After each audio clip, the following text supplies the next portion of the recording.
Eh? Welcome to my channel. Assalamualaikum warahmatullahi wabarakatuh. Kembali lagi dengan saya Ergi Satria. Melihat banyak komentar tentang kebenaran cerita di novel Gambaran Alam Gaib, kali ini saya akan menjelaskan dengan sejelas-jelasnya tentang apa saja yang nyata dan tidak nyata di novel tersebut. Sekali lagi saya jelaskan bahwa cerita itu fiksi. Hanya saja saya angkat dari garis besar kisah nyata yang saya alami, dan saya kembangkan sendiri secara fiksi. Saya akan menjelaskannya secara detail, agar tidak ada lagi perdebatan di kolom komentar mengenai hal ini. Jadi hal-hal yang nyata atau benar di cerita tersebut, tak lain adalah mengenai kisah dari 3 batu itu. Hanya saja tidak saya temukan di Gunung Lawu. Itu saya temukan tepat di ruas bambu di belakang rumah Mbah.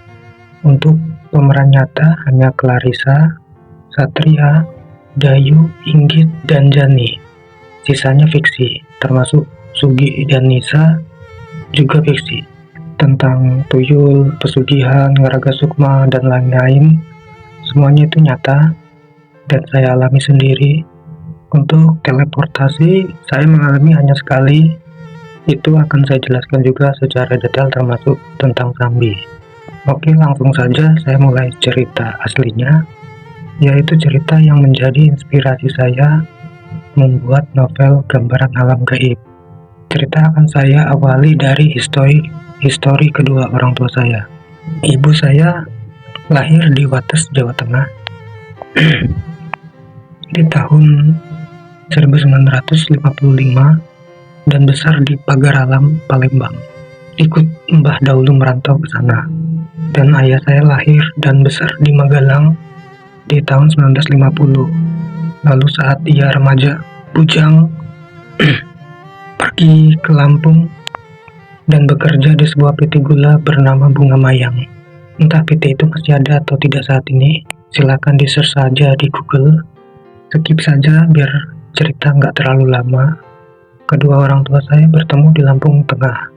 Untuk nama desa tidak saya sebutkan, yang jelas salah satu wilayah atau kota atau kabupaten di Lampung dengan 90% penduduknya bersuku Jawa.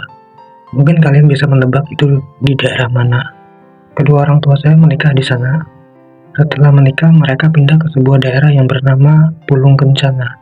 Kalau tidak salah, daerah tersebut sekarang masuk ke dalam Kabupaten Tulang Bawang Barat. Dan lahirlah saya di sana. Kehidupan kami di sana lumayan susah, kurang kaya, ya boleh dibilang di bawah sederhana.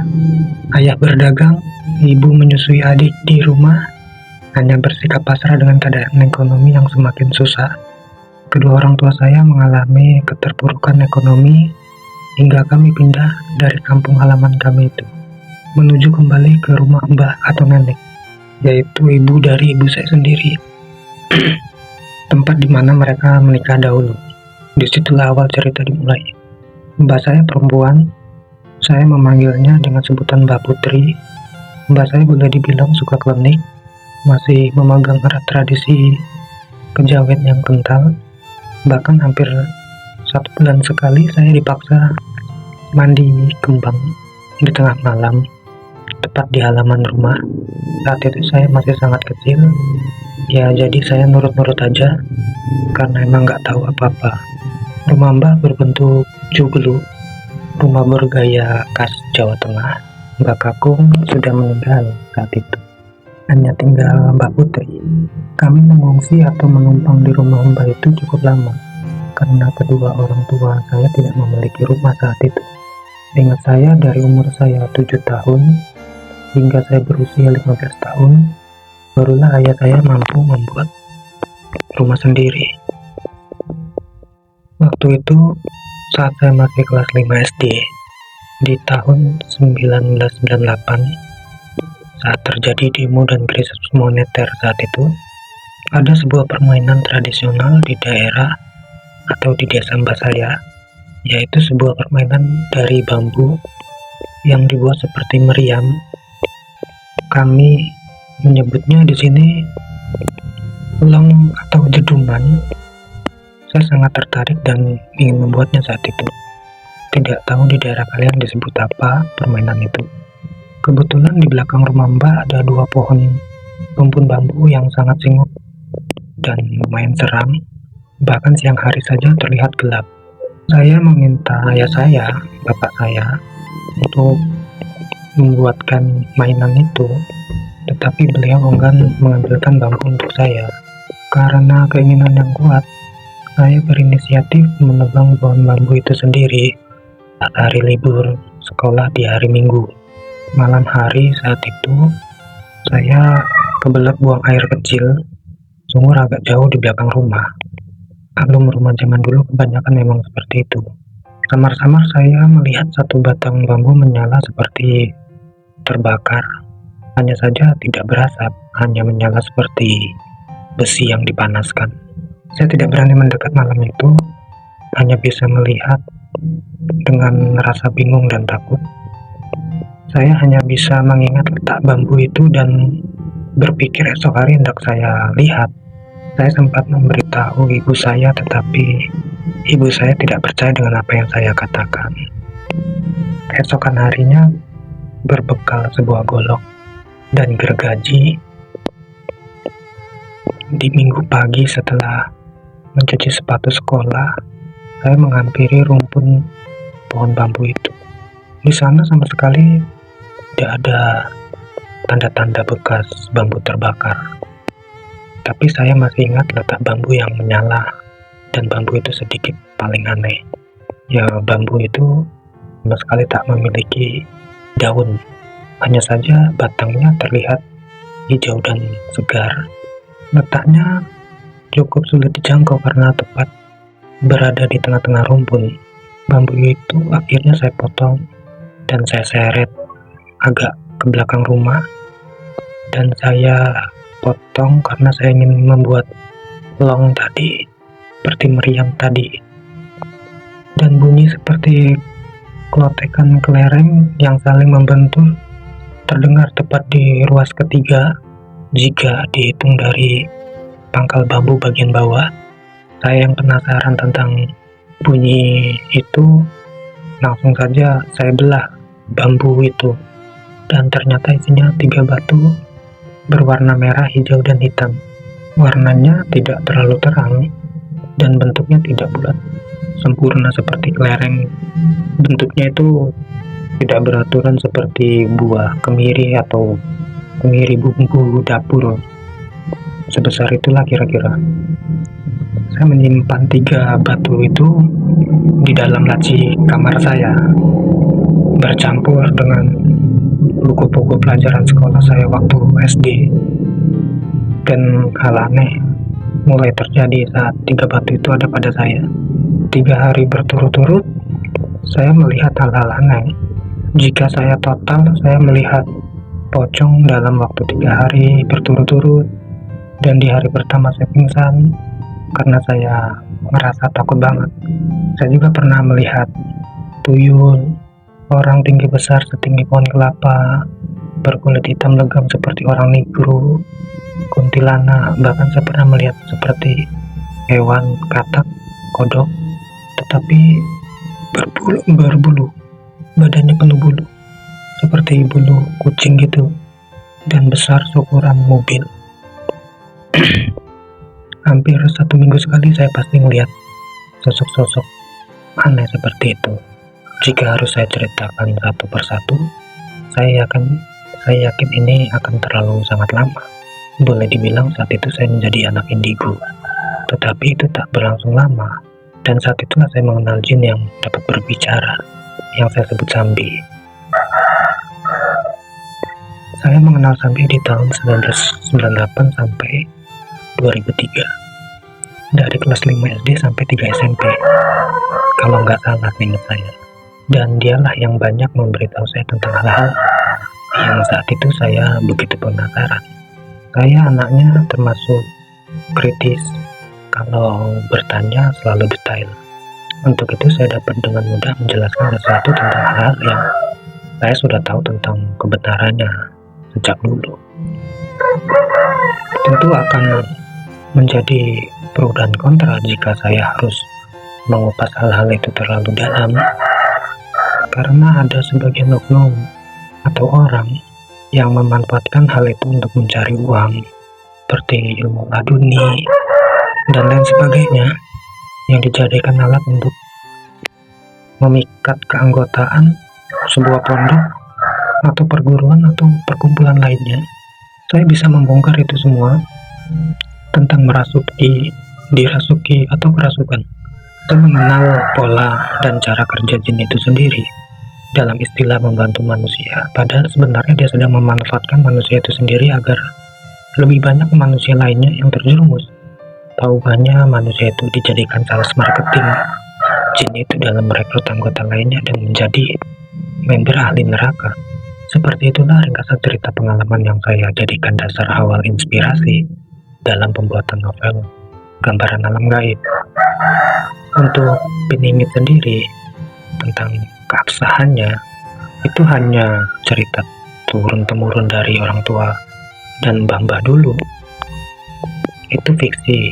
Saya pribadi lebih dominan menilai jika Pinimit yang dimaksud oleh Jagabaya atau leluhur lainnya itu mengacu kepada sosok Imam Mahdi atau Isa al-Masih yang kelak di akhir zaman akan membunuh Dajjal dan membuat dunia ini dalam kejayaan Islam 8 atau 9 tahun sebelum Ya'juj dan Ma'juj muncul dan hari akhir dari dunia ini benar-benar terjadi.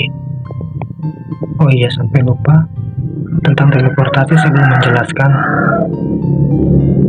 Kejadian itu, maksud saya teleportasi itu hanya saya alami sekali dan itu bertepatan dengan perpisahan saya dengan Sambi.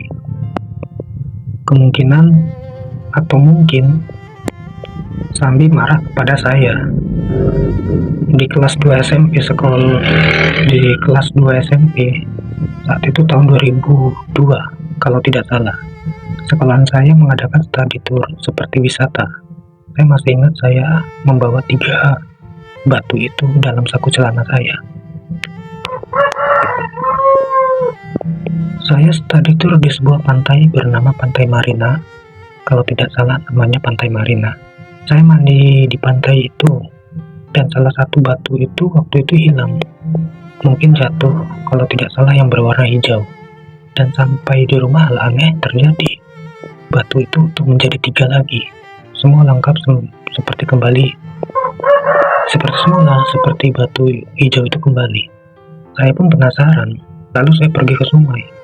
Saya masih ingat saya naik sepeda bicycle warna ungu. Saya membuang 2 batu sekaligus. Dan saya sisakan 1 yang berwarna merah. Karena menurut saya batu yang warna merah paling bagus waktu itu. Jadi saya buang yang hijau dan hitam di aliran sungai yang deras. Sungainya gede. Dan lagi-lagi waktu sampai rumah, batu itu tuh lagi, jadi 3 lagi. Setelah itu saya tidak pernah mempermasalahkan masalah batu itu hingga 1 tahun kemudian. 1 tahun kemudian, tepatnya saat itu tahun 2003, saya kelas 3 SMP. Saya bersama teman-teman sekelas saya mandi di sebuah kolam renang waterboom. Sepulang dari waterboom itu saya pulangnya melewatin jalan di sebelah irigasi yang besar. Di sini orang nyebutnya ledeng, nggak tahu di daerah kalian disebut apa. Dan saat itu saya iseng ngebuang ketiga batu itu sekaligus, dan itulah kefatalan atau kesalahan.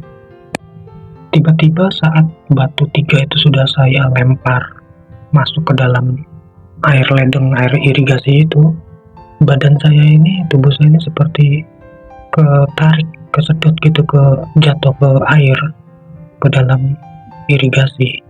Saya tidak bisa berenang karena irigasi itu cukup dalam, sekitar 3 meter kedalamannya.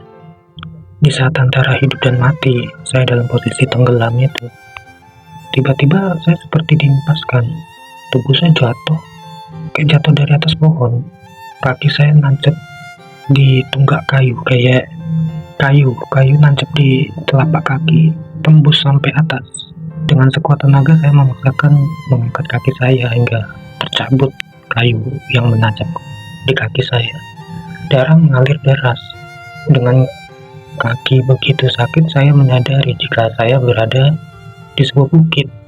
Tidak terlalu tinggi seperti gunung, tapi dari atas itu saya bisa melihat laut dan pelabuhan Bakauni. Saya sedikit terkejut, panik, juga bingung. Saya pun berusaha untuk turun dari bukit dengan kaki pincang. Saya ingat benar di bukit itu ada seperti tower pemancar, tapi nggak ada warnanya, polosan seperti besi polos.